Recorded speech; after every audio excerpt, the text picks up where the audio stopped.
আসলে এই পুলিশই তো আন্দোলনের পরিচয়টা দিয়ে দিচ্ছে তাদের। ওসিরা যদি অন্যায় যেটা অন্যায় কলমটা উল্টা দিকে না নিয়ে যায়, আমাদের মতো স্টুডেন্টকে, আমার মতো রবিউলকে তো রাস্তায় নামতে হয়। একটা সিরিয়াল লাইসেন্স করতে গিয়ে আমাকে 5 তারিখের পরে ঘুষ দিতে হয়েছে 7,000 টাকা।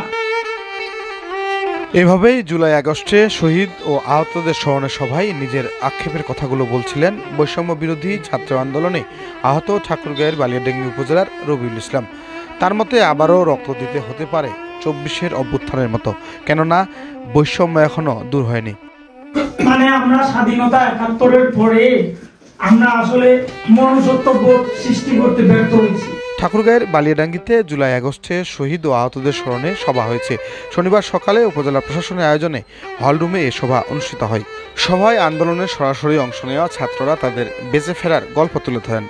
উপজেলা নির্বাহী কর্মকর্তা পলাশ কুমার দেবনাথের সভাপতিত্বে বালিয়াডাঙ্গি থানার ওসি শওকত আলী, উপজেলা বিএনপির সভাপতি অ্যাডভোকেট শহীদ আলম, উপজেলা জামায়াতের সেক্রেটারি শরীফুল ইসলাম সহ বৈষম্য বিরোধী ছাত্র আন্দোলনে সম্পৃক্ত ছাত্ররা এতে মূল্যবান মতামত তুলে ধরেন। সভা শেষে শহীদদের আত্মার মাগফিরাত ও আহতদের সুস্থতা কামনা করে মোনাজাত করা হয়।